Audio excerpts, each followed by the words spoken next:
আসসালামু আলাইকুম। ওয়ালাইকুম আসসালাম। অনন্ত বসন্ত যে ছেলেটা, এটা কি ওদের বাসা? হ্যাঁ, ওর বাসা। আপনি? আমি অনন্তর বন্ধুর মা। ওর বন্ধুর একটা উপহার ওর কাছে আছে, ওটা নিতে এসছি। ওকে একটু ডেকে দেওয়া যাবে? কোন বন্ধুর মা? মুনতাহা আমার মেয়ে। ওর পায়ে একটু সমস্যা আছে। আমরা পাশে বিল্ডিং এর ফ্ল্যাটে থাকি। আসেন না আপা, ভিতরে আসেন, একটু বসেন। না না, আজকে আসবো না, আমার একটু কাজ আছে। অনন্ত বাসা থাকলে যদি ডেকে দেন খুব উপকার হয়। আছে, আমি ডেকে দিচ্ছি। অনন্ত, অনন্ত, অনন্ত, দেখো তো কে এসেছে।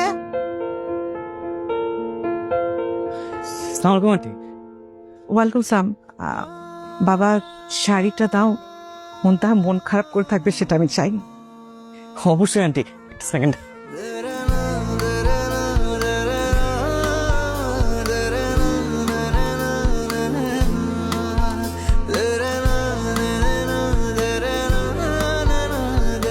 আন্টি, থ্যাংক ইউ বাবা, আসছি। জি।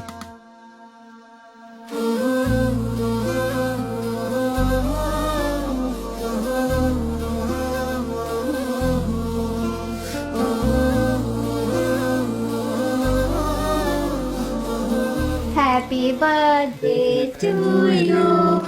Happy birthday to you. Happy birthday to you. Happy birthday to you. Happy birthday মা। এবার ফু দিয়ে মোমবাতিটা নিভা, তারপর কেকটা কাট, ঠিক আছে? খালামণি কোথায়? খালামণিকে ছাড়া আমি কেক কাটবই না। আসলে তো মুনতাহা কোথায়, ওকে দেখছি না তো কোথাও।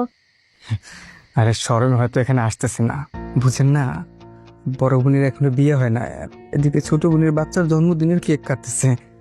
আরে বেচারির ভাগ্যটাই খারাপ। ওর যদি এক পায়ে সমস্যা না হতো তাহলে তো ওরও ভালো টাকা বিয়ে হইতো। না মাশাআল্লাহ, দেখতে তো খারাপ না, কি বলেন? আল্লাহ দোহাই লাগে, আপনারা আজকের দিনটাতে আমার মেয়েটাকে নিয়ে এই ধরনের কথা বলেন প্লিজ। এই যাও তো, আপাকে ডেকে নিয়ে আসো। সবাই মিলে এখানে মজা করতেছো আর আপারে ডাকলাই না, অদ্ভুত তোমরা। আমি তো আপাকে ডেকেছিলামই, ও মনে হয় আসতে চাইছে না। ঘুরিয়ে ঘুরিয়ে হাঁটতে হয়তো লজ্জা পাচ্ছে, এর জন্য সবার সামনে আসতে চাইছে না। যান যান, ডেকে নিয়ে আসুন, অনেকদিন মুনতাহাকে দেখি না। সিম্পলি যাও তো, আপা না আসলে কেকই কাটবো না। মেয়ের অপেক্ষা শুনুন, আমি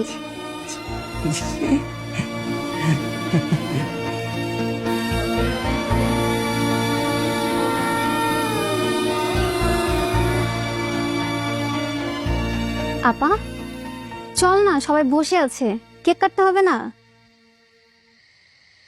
সিনথিয়া, আমার না মাথাটা খুব ধরছে, তোরা যা কেক কাট, আমি আসতেছি।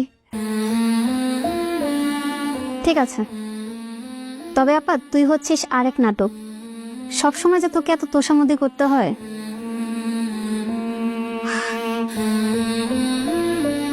তোমার মেয়ের শারীরিক সমস্যা আছে, কিন্তু তারপরে তোমার মেয়ে যা রাগ দেখায়, বিয়েই তো করলো না তাতে, আর এরপর আশেপাশে মানুষ আমাদেরকে কথা শোনায়।